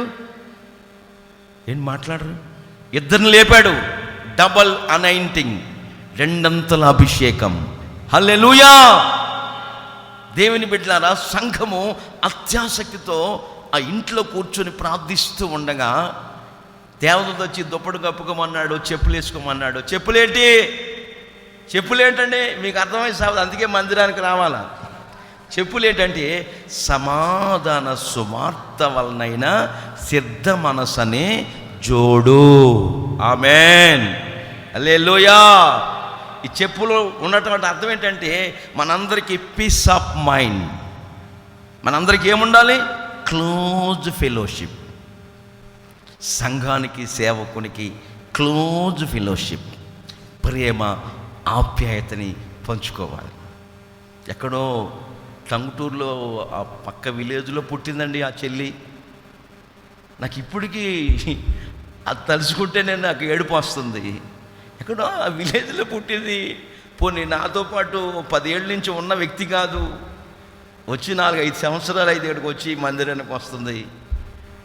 నాకు బలహీనత వచ్చిందని తెలిసి వచ్చి మోకరించి మళ్ళీ కింద కూర్చుని కాదు, ఏడుస్తూ ఉంది. నిజం చెప్తున్నానండి. అసలు ఆమె ఎవరు, నేనెవరిని? మన బంధము అనుబంధము విడదీయగలరా ఎవరైనను, మరి ఏదైనను. మన బంధము అనుబంధము విడదీయగలరా ఎవరైనను, మరి ఏదైనను. రాజా జగమెరిగిన నా యేసురాజా, బలహీనత నాయందునా,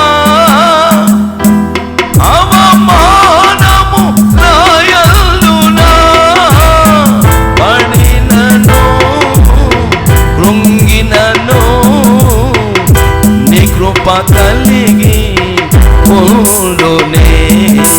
నిత్యము ఆరాధనకు నా ఆధారమా, స్తోత్ర బలులు నీకే అర్పించిన యేసయ్యా రాజా, జగమెరిగిన నా యేసు రాజా.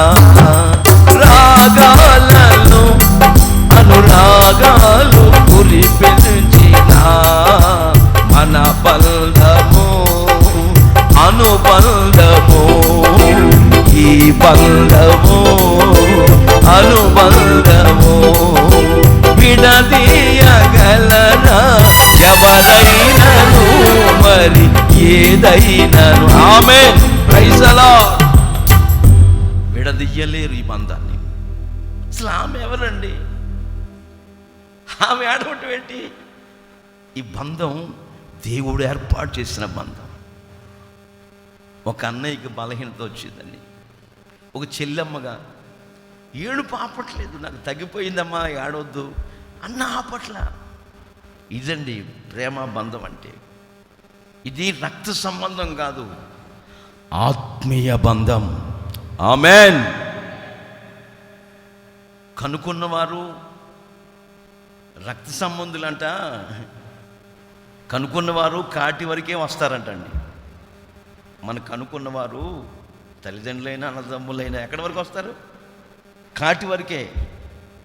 తర్వాత ఇంటికి వచ్చి సంపాదించిన ఆస్తుల కొరకు పోరాడుతూ ఉంటారు. ఆత్మీయులు అంతమ వరకు ఉంటారు. చప్పట్ల కొట్టండి గట్టిగా. ఆమేన్, హల్లెలూయా. ఏ రోజున ఈ పరిచర్యలో అడుగుపెట్టాను, ఈ మహిమ గల పరిచర్యలో, ఆ రోజు నుంచి మా సొంత ఇంటి దగ్గర 1 రోజు 2 రోజులు ఉంటూ నాకు తెలియదు. ఎందుకంటే ఆ బంధం కాదు కావాల్సింది, ఇది ఆత్మబంధం. హల్లెలూయా. ఇది ఏది విడదీయలేదు. వస్త్రహీనత అయినా, ఉపద్రవాలైనా, కరువైన, ఖడ్గమైన, ఉన్నవి అయినా, రాబోచున్నవైనా, శ్రమైన, హింస అయినా, బాధ అయినా, క్రీస్తు ప్రేమ నుండి మనల్ని ఎవ్వడు ఏదియు ఎడబాప నేరకుండునుగాక. హల్లెలూయా. వాళ్ళు ప్రార్థన చేస్తున్నారు. పేతురు విడుదల పొందాడు లోపల నుంచి. 1వ గేటు 2వ గేటు ఏమండి, దేవదూత వచ్చింది, ఆ వెలుగు ప్రకాశించింది ఆ గదిలో, జైలు గదిలో. దుప్పడుగా వేసుకున్నాడు, జోడు తొడుక్కున్నాడు, వేసి చెప్పులు వేసుకుని వచ్చేస్తున్నాడు. దేవదూత అంది, పేతురు నేను ముందు పోతాను, వెనకాల వచ్చేసాయి అన్నదండి. దేవదూత ముందు వెళ్తుంది. ఏమైనా గేట్లు బీగాలు వేస్తున్నారు, కాపలాదారులు అక్కడే ఉన్నారు, తాళాలు పెద్ద పెద్ద బీగాలు వేసేసి తాళం కంపలు వేసేస్తున్నారు గేట్లకి. 1వ గేటు 2వ గేటు అని రాస్తుంది బైబిల్లో. లోపట బంధించేశారు పేతురు గారిని. సంఘం ఇంటి లోపట ఉండి అత్యాసక్తితో ప్రార్థిస్తూ ఉండగా దేవాది దేవుడు మన ప్రభు అయిన యేసుక్రీస్తు వారు దేవదూతను పంపించి పేతురుని విడిపించాడు. దేవదూత ముందు వస్తుంది, పేతురు వెనకాల వస్తున్నాడు.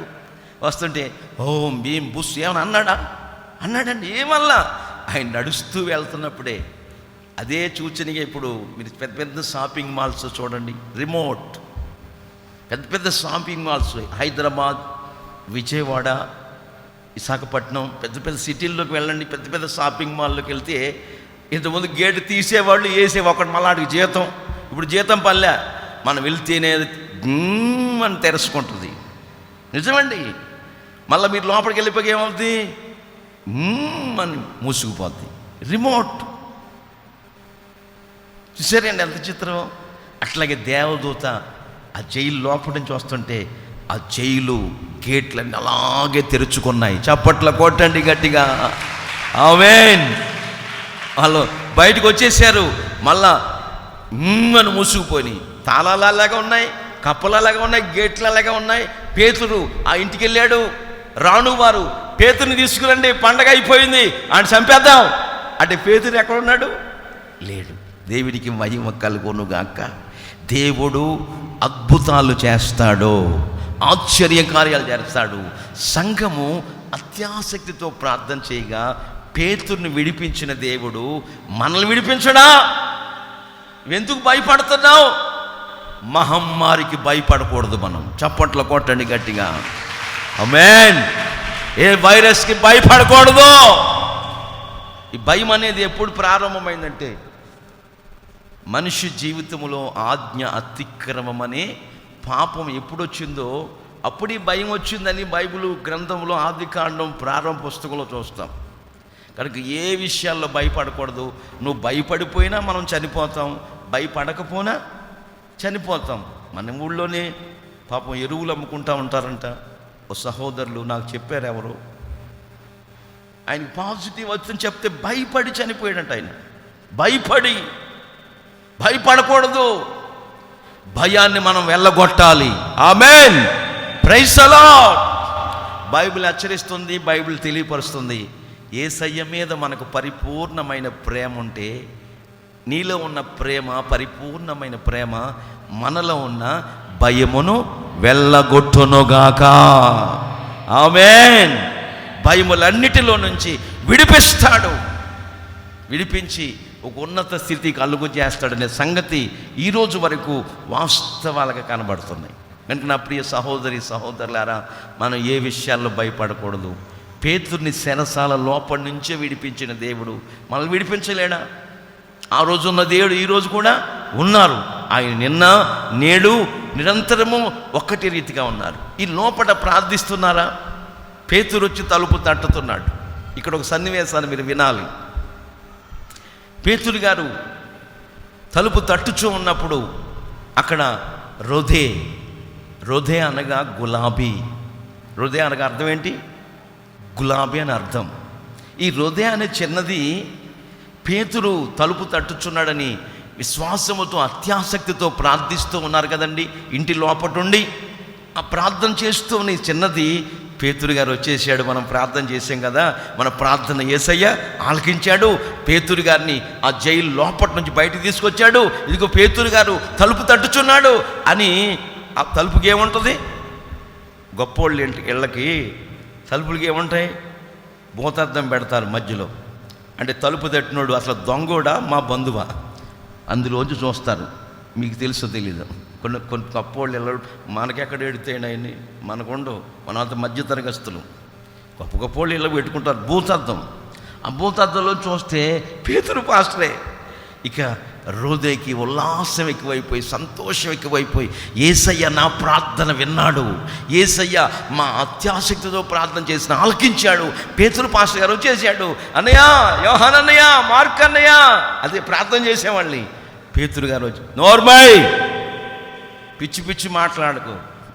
ఇది సంఘం ఓదార్చబడాలని, సంఘానికి కాస్త ఊరట కలగాలని మేమేదో ఉప్మా తిని ప్రార్థన చేస్తుంటే నోర్మై పిచ్చి మాట్లాడతాడు. పేతురు ఎలాగొస్తాడో లోపల చెరసాల లోపల సంఖ్యలు వేసి బిగించేస్తే అంటూ, లేదు మీరు నన్ను పిచ్చిదానన్నా ఏమన్నాక పర్లేదు, కానీ పేతురు వచ్చున్నారు, తలుపు తట్టుచున్నాడు. చప్పట్లు కొట్టండి గట్టిగా, ఆమేన్. అంటే అర్థం ఏంటంటే వీళ్ళు ప్రార్థన చేస్తున్నారు కానీ వీళ్ళకి ఏమీ లేదు, విశ్వాసము లేదు. ఆమె విశ్వాసము కలిగింది కనుక తట్టిన వెంటనే పేతురే తట్టుతున్నాడు, ఇంకెవరు రాలా అని విశ్వసించి ఆ తలుపు భూతార్థంలో చూసి వచ్చేసాడు ఆయన అని అందరికి చెప్తున్నా. వీళ్ళు నమ్మట్లా, చూసి చెప్తున్నా నమ్మట్లేదండి. మనం ఏదైనా ప్రార్థన చేసినప్పుడు ప్రభు ద్వారా మనం పొందామని యేసయ్య ఏం చెప్తున్నాడు? మీరు నమ్మండి, ఆమేన్. నమ్ముట నీ వలన అయితే నమ్మువానికి సమస్తము సాధ్యమే. దేవునికి అసాధ్యమైంది ఏదీ లేదు ప్రియులారా. మనుషులమైన మనకు అసాధ్యము కానీ దేవునికి సమస్తము సాధ్యమే. దేవునికి మహిమ కలుగునుగాక, హల్లెలూయా. ఏమండి, ఎంతటి కార్యాన్నైనా సరే సునాయాసంగా చేస్తాడు. ఎప్పుడు నువ్వు అమావాస్యకి పున్నానికి వచ్చి స్తుతి స్తోత్రం అని కొడితే కాదు, నువ్వు లోపట ఉండాలా. ఆమేన్. దేవుని వాక్యమును శ్రద్ధగా వినాలి. ఆయన దృష్టికి న్యాయమైనది చేయాలి. లోపట అనుభవాల్లో నువ్వు సాగిపోవాలి. లోపల ఉన్నవారు దీవించబడతారని, లోపల ఉన్నవారు ఆశీర్వదించబడతారని, లోపల ఉన్నవారిని ప్రార్థించగా ఒక గొప్ప విడుదల కలుగుతుందని ఈ లేఖనం మనకి చెప్తుంది. అలాగే పౌలు శీలను కూడా చెరసాల లోపట వేసి బొండలేసి ఏం చేశారు పౌలు శీలని? అపోస్తుల కార్యాలు 16 అధ్యాయంలో ఉంటుంది, మీరు చదవద్దు, వినండి, మీకు అన్నీ తెలిసిన విషయాలే. లోపట బొండలేసి బిగించేశారు పౌలు శీలని. ఇదేమిట్రా, యేసు క్రీస్తు ప్రభువుని గురించి మనం సువార్త ప్రకటిస్తుంటే, యేసు నామములో అద్భుతాలు మహత్త కార్యాలు సూచక క్రియలు చేస్తుంటే మనల్ని జైలు తీసుకొచ్చి పెట్టారేంటి అంటాడు శీల. అయితే పౌలుకి అట్లాంటి మనసు కాదండి. శీలాతో పౌలు అంటాడు, శీలా నువ్వు కంగారు పడకు, ఈ లోపటికి మనల్ని ఎందుకో దేవుడు ప్రణాళికను బట్టి తీసుకొచ్చాడు. ఇక్కడ దేవుడు ఒక అద్భుతం చేయబోతున్నాడు. ఆమేన్. అప్పుడు వీళ్ళిద్దరు ఏం చేశారు? ఉసూరుమంట కూర్చోాలా, దేవునికి ప్రార్థన చేశారు జైలు లోపట. ఆమేన్. దేవునికి ఏం చేశారు? ఏమండి? చెరసాలలో వేసిన, సంకెళ్ళతో బిగించిన, పౌలు శీలను బంధించి చెరసాలలో వేసిన, పాటలతో ప్రార్థించగా చెరసాల బ్రద్దలాయే, పాటలతో ప్రార్థించగా చెరసాల బ్రద్దలాయే. యెహోవా నీ నామము ఎంతో బలమైనది, ఎంతో బలమైనది, ఎంతో బలమైనది. హల్లెలూయా. పౌలు శీలను బంధించి చెరసాల లోపడేసేసిన వాళ్ళు పాటలతో ప్రార్థిస్తూ ఉండగా చెరసాల పునాదులు కదిలించబడ్డాయి. ఆమేన్. సంఖ్యల్ని ఓడిపోయి, నా దేవుడు బంధకాల్ని ఓడగొట్టే దేవుడు, రోగమును రూపిబాపే దేవుడు, దయ్యాలను వెళ్ళగొట్టే దేవుడు, వైరస్సులు మళ్ళీ ఆవరించకుండా స్వస్థపరిచే దేవుడు. ఆయన పేరు నజరేయుడైన యేసుక్రీస్తు. చప్పట్లు కొట్టండి గట్టిగా. హల్లెలూయా.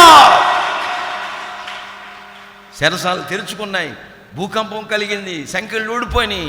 చెరసాల నాయకుడు అనుకుంటున్నాడు, ఖైదీలంతా పారిపోయి ఉంటారు, ఇప్పుడు రాను వారు నాకు ఉద్యోగం ఉడదీస్తారు, నన్ను చంపేస్తారు, ఆ దొంగలందరినీ విడిచిపెట్టేశానని వాళ్ళ చేతిలో పడి చచ్చే కన్నా నేను పొడుచుకుని చచ్చిపోతే మంచిది అని చెరసాల అధిపతి ఏం చేస్తున్నాడు?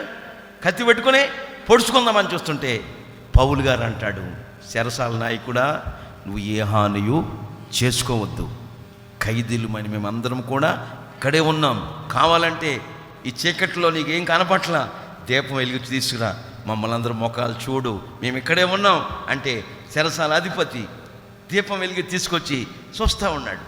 అందరూ అక్కడే ఉన్నారు, మేము పారిపోయే ఖైదీలు కాదురా బాబు, మేమందరూ ఇక్కడే ఉన్నాం అంటే అప్పుడు చెరసాల అధిపతి ఏమంటాడు? అయ్యలారా, రక్షణ పొందాలంటే నేనేం చేయాలి? ప్రభు అయినా యేసునందు విశ్వాసం ఉంచుము, అప్పుడు నీవు నీ ఇంటి వారు రక్షించబడతారు.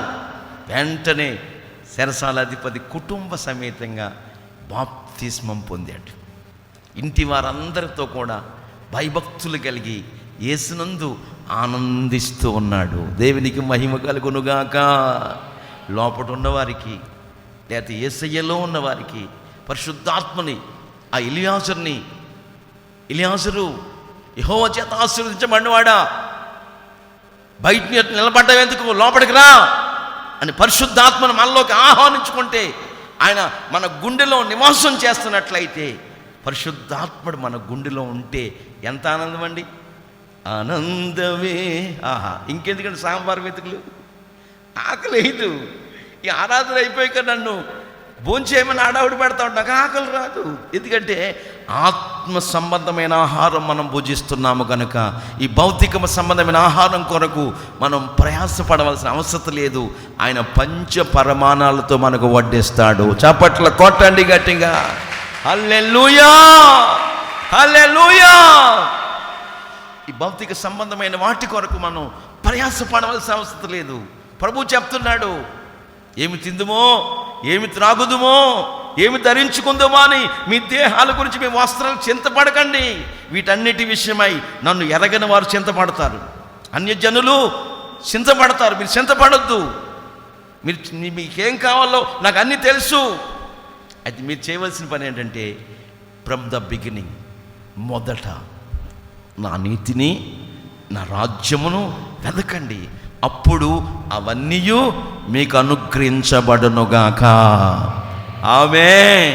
నువ్వు దేవుని నీతిలో నడవకుండా, దేవుని వాక్యం నువ్వు శ్రద్ధగా వినకుండా, నువ్వు ఎంత ప్రయాసపడినా నీ ఆశీర్వాదం గొర్రెకు బెత్తెడు తోక అంతే ఉంటుంది.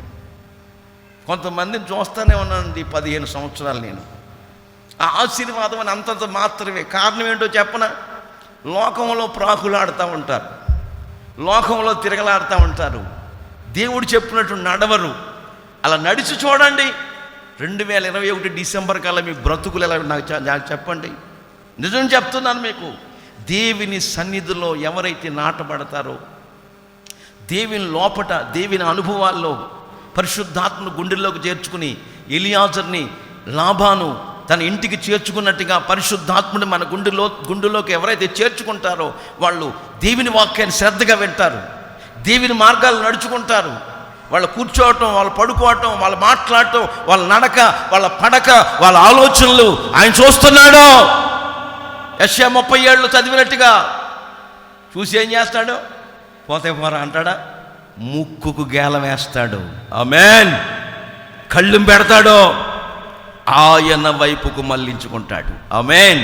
ఆయన తట్టుకు ఆకర్షించుకుంటాడు. నీ బ్రతుకుని బ్రతుకుగా మారుస్తాడు, నీ జీవితాన్ని సుఖమయంగా మారుస్తాడు. అట్లా వినకుండా ఇంకా నువ్వు లోకంలో, పాపంలో, శాపంలో, లోకమే శాశ్వతమని బానిసలైపోయి దుర్వ్యసనాలకు లోబడుతూ దురలవాట్లకి బానిసలై నీ జీవితంలో చేతులారా నీ భావి జీవితాన్ని పాడు చేసుకున్నావు అనుకో, నీ కుటుంబం కన్నీళ్లు విడవలసి వస్తుంది. అట్లాంటి దుర్బలమైన పరిస్థితులు మనకు రాకుండా ఉండాలంటే మనమందరం కూడా లోపల ఉండి దీవించబడాలి. ఆమేన్. నువ్వు లోపలికి వెళ్ళినప్పుడు దీవించబడతావు, బయటికి వచ్చినప్పుడు దీవించబడతావు. నీ పిండి పిసుగుతోటి నీ నూనె బొడ్డి పొంగి పొర్లుతుంది. 23వ కీర్తనలు మనం చూస్తుంటే, నా గిన్నె నిండి, ఏంటండి మాట్లాడరు మీరు అసలు? యెహోవా నా కాపరి, నాకు లేమి కలగదు. నా గిన్నె, నా తల నూనెతో అంటి ఉన్నాడు. నా గిన్నె నిండి పొర్లుతుంది. నా దుడ్డికి ఆయన దండం నాకు ఇస్తాడు, నన్ను ఆదరిస్తాడు. బ్రతుకు దినములన్నిట కృప క్షేమములే నా వెంట వస్తాయి. నేను దాని కొరకు వెళ్ళకల్లా. బ్రతుకు దినములన్నిట కృపాక్షేమాలు మన వెంటే ఉంటాయి, ఆశీర్వాదం మన వెంటే ఉంటుంది. ఎప్పుడంటే దావీదు వలె చిరకాలము యెహోవా మందిరములో నివాసం చేస్తామని మనం ఆ తలంపుతో మనం ముందుకు వెళ్ళాలి. హల్లెలూయా. ఇట్లాంటి అనుభవాల్లో నువ్వు సాగాలి. ఒక మాట చెప్తాను, టైం అయిపోయింది. చాలా ఉన్నాయి కానీ మన టైం ముఖ్యం కదా. మన టైం అయిపోతుంది, దగ్గరికి వచ్చేసింది. చివరిగా మనం చూస్తూ ఉంటుంటే, ప్రియులారా, ఒక మాట చదువుకుందాం. ప్రభు రాకడ కొరకు 10 మంది కన్యకలు. మత్తయి సువార్త 25వ అధ్యాయం 10వ వచనం మనం చూస్తుంటే, చదవండి. 25:10 మత్తయి సువార్త. వారు కొనుపోవుచుండగా పెండ్లి కుమారుడు వచ్చెను, సిద్ధపడిన వారు పెండ్లి విందుకు లోపలికి పోయిరి. ఆమేన్. హల్లెలూయా. ఇప్పుడు మీరు తలల పైకి ఎత్తండి, కొన్ని విషయాలు చెప్తారు మీకు. ఇక్కడ ఈ చరిత్ర మీకు తెలిసిందే. 10 మంది కన్యకలు ఉన్నారు. ఎంతమంది? బుద్ధిగల కన్యకలు. ఈ బుద్ధిగల కన్యకల్లో 5 మందికి బుద్ధి ఉంది, 5 మందికి ఏమి లేదు, బుద్ధి లేదు. 5 మంది మెలకుగా ఉన్నారు, 5 మంది నిద్రపోతున్నారు. నిద్రపోయే వాళ్ళు ఎవరో చెప్పనా? కాంతారా పాస్టర్ గారు వచ్చాడు, ఆయన ఏదో చెప్పాడు. శామ్యుల్ పాస్టర్ గారు వచ్చాడు, ఆయన ఏదో చెప్పాడు. తిమోతి పాస్టర్ వచ్చాడు, ఆయన ఏదో చెప్పాడు. అది ఈ సంఘంలో. ఇప్పుడు మోసే పాస్టర్ గారు 15 సంవత్సరాలు చెప్తానే ఉన్నాడు. ఆయన వచ్చింది లేదు, మనం పోయింది లేదు, మనం సచ్చింది లేదు, ఇలాగ చెప్తా ఉంటారు. వాళ్ళనమాట ఆ కోవకు చెందిన వాళ్ళు. ఎవరు వీళ్ళు? నిద్రపోతున్నారు. రాడేమో, అసలు రాడేమోనని సందేహము మీలో కలుగనేలా.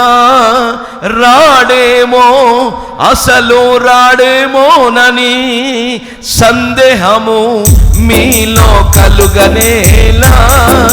రాత్రి జాములో మరి ఏ జాములో, రాత్రి జాములో మరి ఏ జాములో దొంగవలే క్రీస్తు ప్రభు మళ్ళీ వస్తాడు. దొంగవలే క్రీస్తు ప్రభు మళ్ళీ వస్తాడు. వస్తాడంటారా? అసలు వస్తాడంటారా? వటి వటి తలపులతో మీరుంటున్నారా? వస్తే మన కాలములో వస్తాడంటారా అని వట్టి వట్టి తలపులతో మీరుంటున్నారా? హల్లెలూయా. వస్తే మన కాలంలో వస్తాడు, వచ్చేస్తున్నాడు. అవి సూచనలన్నీ ఖచ్చితంగా వస్తున్నాడు, మీరేం సందేహపడొద్దు. అయితే మనం సిద్ధపడి ఉన్న కన్యకల వలె ఉండాలి. చప్పట్లు కొట్టండి గట్టిగా, ఆమేన్. ఒకటేమో ఎదురు చూడాలి. ఎదురు చూసేవారెవరు? బైబిల్ యెషయా గ్రంథంలో ఉంటుంది, యెహోవా కొరకు ఎదురు చూచువారు నూతన బలము పొందుదురుగాక, నూతన అభిషేకముతో నింపబడుదురుగాక. పెండ్లి కుమారుడు యొక్క రాకడ ఆగమమున పక్షి రాజు వలె రెక్కలు చాపి పైకు ఎగురుదురుగాక. Praise the lord. చప్పట్లు కొట్టొచ్చు కదా. హల్లెలూయా. ఎగిరిపోవాలి. ఎదురు చూసేవాళ్ళు ఎవరంటే నూతన బలం పొందినవారు. ఈ కన్యకలకు ఏ బలం ఉంది? 5 మందికి నూతన బలం. ప్రతిరోజు మోషే గారు పంపించినప్పుడు ఆయన అంటాడు, కాలేబు కదా నాకు 40 సంవత్సరాలు ఉన్నాయి, ఇప్పుడు 85 సంవత్సరాలు. అప్పుడు ఎంత బలం ఉందో ఇప్పుడు నాకంతే బలం ఉంది. ఆమేన్. 40 ఎక్కడ, 85 ఇయర్స్ అప్పుడు అన్నాడు ఆ మాట. 85 సంవత్సరాలు వచ్చిన వయసు. అప్పుడు 40 ఏళ్ళప్పుడు ఎంత బలం ఉందో ఇప్పుడు కూడా అంతే బలం ఉంది అంటాడు ఆయన. అంటే అర్థం ఏంటి? రోజు అనైంటింగ్, అభిషేకం, నూతన బలాన్ని పొందుతున్నాడు. దేవునికి మహిమ కలుగును గాక. దేవుని కొరకు ఎదురు చూస్తున్నాడు. అట్లాంటి అనుభవాల్లో సహోదరులారా నువ్వు నేను కొనసాగాలి. మొట్టమొదటి ఈ కన్యకలు ఎదురు చూస్తున్నారు. రెండవదిగా మెలకువగా ఉన్నారు. ఆమేన్. ప్రార్థన యందు ఎలా ఉండాలి? మనం మెలకువగా ఉండాలి. కొంతమంది చూడండి, ప్రార్థన చేద్దామని పాపం లెగిస్తారు 5 గంటలకు 4 గంటలకు. మీలో జరిగే చరిత్ర చెప్తున్న అనుభవాలు. లెగిసి ఏమవుతుందో మనకు తెలియదండి. ఆ మంచం మీద చేతులు పెట్టి స్తోత్రం స్తోత్రం స్తోత్రం అంటానే ఉంటారండి. 7 అయిపోద్ది అంటే ఆ మంచం మీద చేయి పెట్టి అలాగ ఉరికి నిద్రపోయాను. నువ్వు అలాంటి అనుభవాలు ఉండకూడదు. నీకు మెలకువగలిగి ప్రార్థన చేయాలి. ఆమేన్. మెలకువగా ఉండాలి. ఆయన ఎప్పుడు వస్తాడో మనకు తెలియదు. రాత్రి జాములో వస్తాడో, మరి ఏ జాములో వస్తాడో. దొంగడు వచ్చాడో చేస్తాడు. దొంగడు చెప్పొస్తాడా? చెప్పొస్తే నువ్వు ఉంటావా? ముక్కంటి గారికి ఫోన్ చేయవా? దొంగలు వస్తారని మా ఇంటికని ఎస్ఐ గారికి ఫోన్ చేయవా? దొంగడు చెప్పురాడు. ఇప్పుడు వచ్చేస్తాడు, మొత్తం చెప్పా చేయకుండా వచ్చేస్తాడు. మొత్తం దోసి మార్కాపురంలో దోసేశారంట గడియార స్తంభం గడ. న్యూస్ చెప్తుంది. నిజం. మెలకువగా ఉండాలా. ప్రభు రాకడ ఆగమనం సమీపంగా ఉంది. నా ప్రియ సంఘమా, దేవుని బిడ్డలారా, రెండో అనుభవం ఏంటంటే మెలకువగా ఉండి ప్రార్థన చేయాలి. మూడో అనుభవం ఏంటంటే నూనెతో నింపబడాలి. ఆమేన్. అలా సిద్ధుల్లో ఏముంది? నూనె ఉంది. 4వ అనుభవం ఏంటంటే వెలుగుచూ ఉండాలి. దేవునికి మహిమ కలుగునుగాక. చప్పట్లు కొట్టండి గట్టిగా. Praise the Lord, praise the Lord. వెలుగుతూ ఉన్నారు. నువ్వు వెలగాలి. నన్ను వెంబడించేవాడు, రాత్రి కదండి నిన్నాం మనం, చీకట్లో నడవగా జీవపు వెలుగు కలిగి ఉంటాడు. వెలుగు అంటే జీవం, జీవం అంటే వెలుగు. ఆ జీవమే యేసు. ఆ జీవమే 2020 సంవత్సరాల క్రితం యేసుక్రీస్తు ప్రభుల వారిగా పరలోకమును వీడి భూలోకానికి వచ్చారు. 33.5 సంవత్సరాలు మనవలే శరీరధారిగా జీవించారు. 33.5 yearsలో ప్రపంచ మానవాళి యొక్క పాప విమోచన కొరకై తన యవ్వన రక్తాన్ని కల్వరి శిలువలో చిందించారు. నా పాప విమోచన కొరకై ఆయన కల్వరి శిలువలో బలైపోయారు. నీకోసం ఆయన బాధ నొందారు. నీకోసమే ఆయన హింసించబడ్డారు. నీకోసం, నా కోసమే ఆయన వీపంతా నాగుల చాలువలే దున్నబడింది. నీ ఆలోచనల నిమిత్తమై. జాగ్రత్తగా వినండి ప్రియులారా. నా యేసయ్య తల మీద ముళ్ళ కిరీటం పెట్టి దుడ్డుకర తీసుకుని పడబడమని కొట్టారు. ఆ విషపు ముళ్ళులు ఆయన కణతలో దిగిపోయి, నీ తలంపుల విషయమై ఆయన ముళ్ళు పొడిపించుకున్నారు.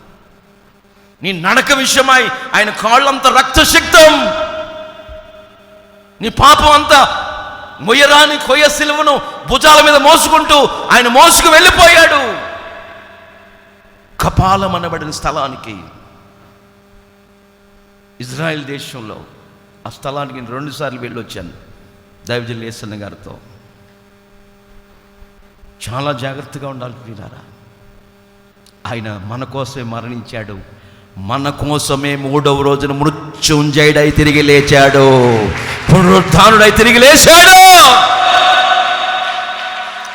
40 days 40 రోజులు ఆయన తన్ను తాను సజీవునిగా ప్రత్యక్షపరుచుకున్నాడు.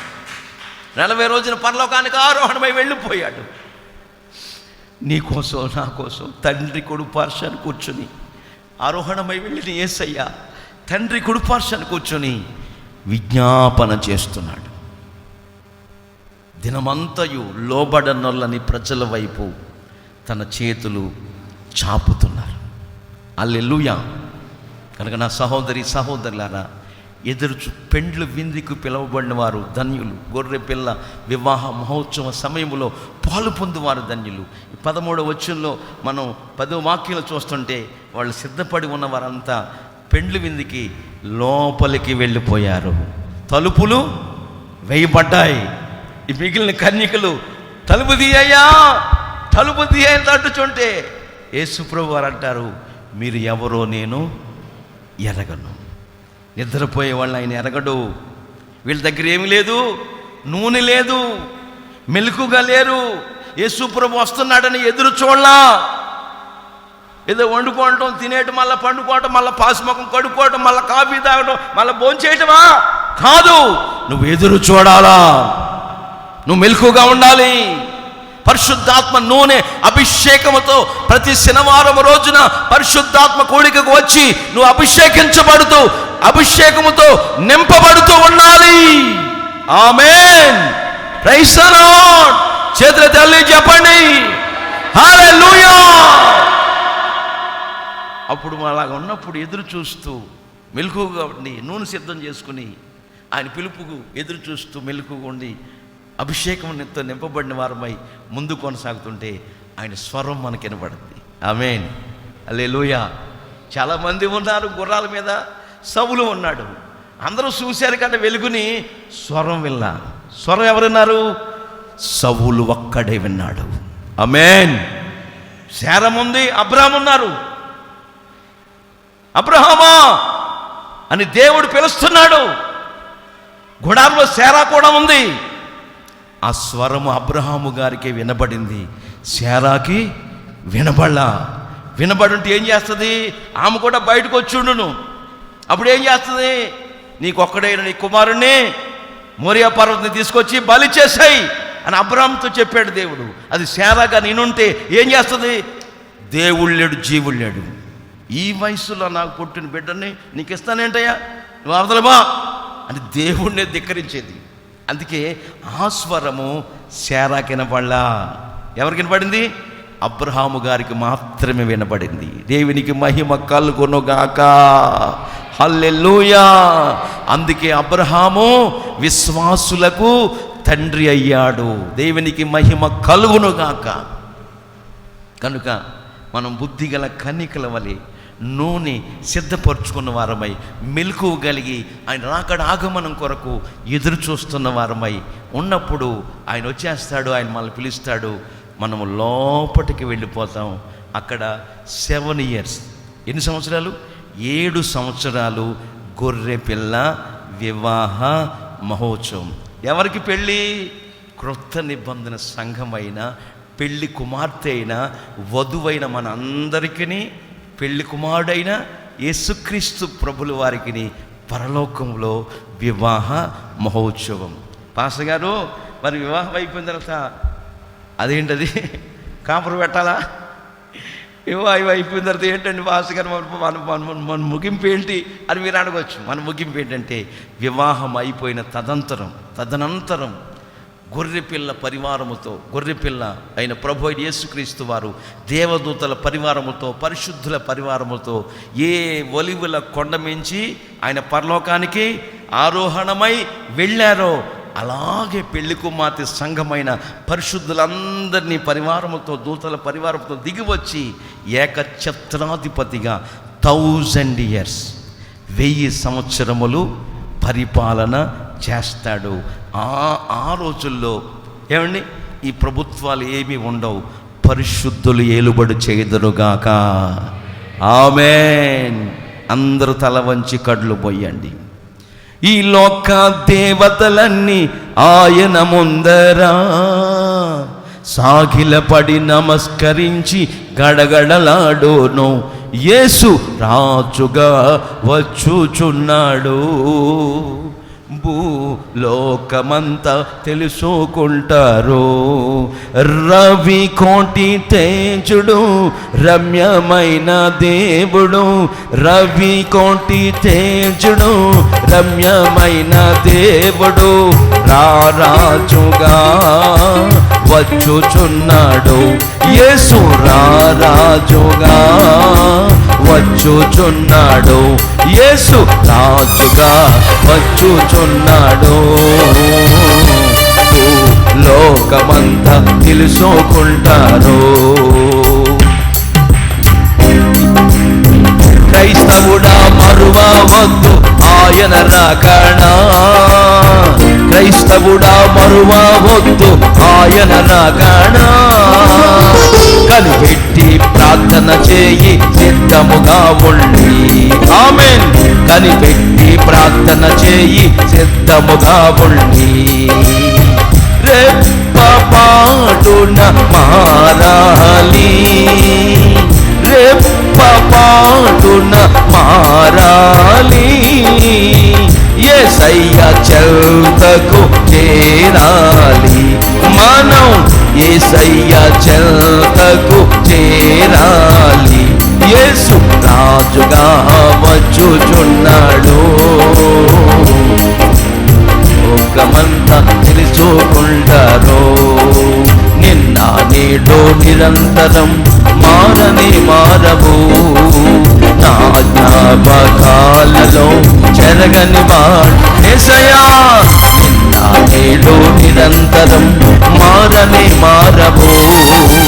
నా జ్ఞాపకాలలో చెరగని వాడవు. నీవే నమ్మదగిన దేవుడవు. నీవు నా పక్షమై నిలిచే ఉన్నావు. యేసయ్యా నీ ప్రత్యక్షతలో బయలుపడినే శాశ్వత కృపనాగై. ఆమేన్. యేసయ్యా నీ ప్రత్యక్షతలో బయలుపడినే శాశ్వత కృపనాగై.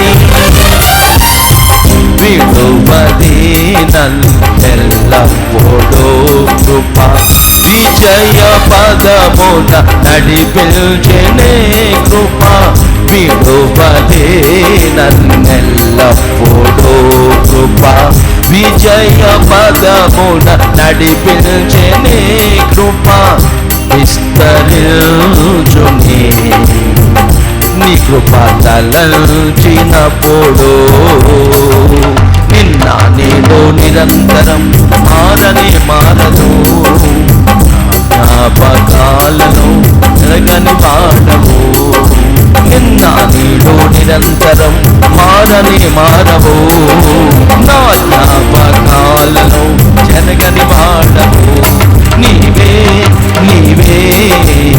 నమ్మదగిన దేవుడవు యేసయ్యా నీ పాదాల చెంత నా జీతము వంచెనా నీవే నాగని నేనే నీకని నాకై విజ్ఞాపన చేయుచున్నావని నీవే నాగని నేనే నీకని నీవే నాగని నేనే నీకని నాకై విజ్ఞాపన చేయుచున్నావని నా అర్పణలో నీవు పరిశుద్ధపరచుచున్నావని యేసయ్యా నీ పాదాల చెంత నా శిరము వంచెనా యేసయ్యా నీ పాదాల చెంత నా శిరము వంచెనా నీవే నాగని నేనే నీకని నాకై విజ్ఞాపన చేయుచున్నావని మంద కాపరుల గుడారాలలో మహిమరచితినే ఇవరు నింపిన నీపైనే మంద కాపరుల గుడారాలలో మహిమరచితినే మమతను నింపిన నీపైనే మహిమాన్వితమైన నీ మందలో నన్ను కాదినని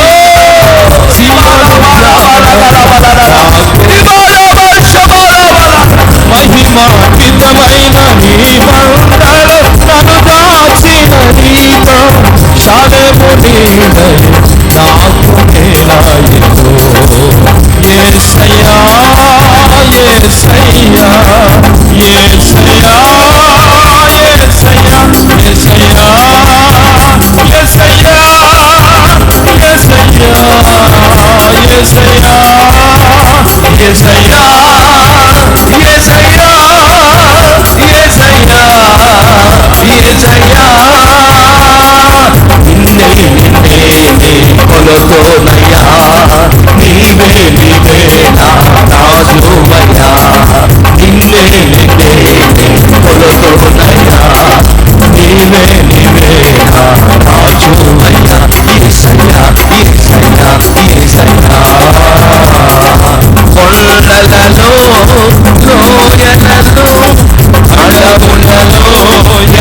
అడవులలో ఎడారులలో కొండలలో లోయలలో అడవులలో ఎడారులలో నన్ను గమనించినావా నన్ను నడిపించినావా నన్ను గమనించినావా నన్ను నడిపించినావా యేసయ్యా యేసయ్యా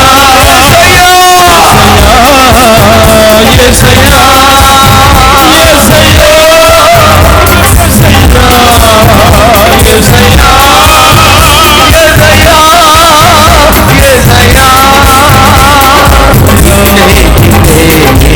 కొలుకోనయ్యా నీవే నా రాజువయ్యా యేసయ్యా యేసయ్యా యేసయ్యా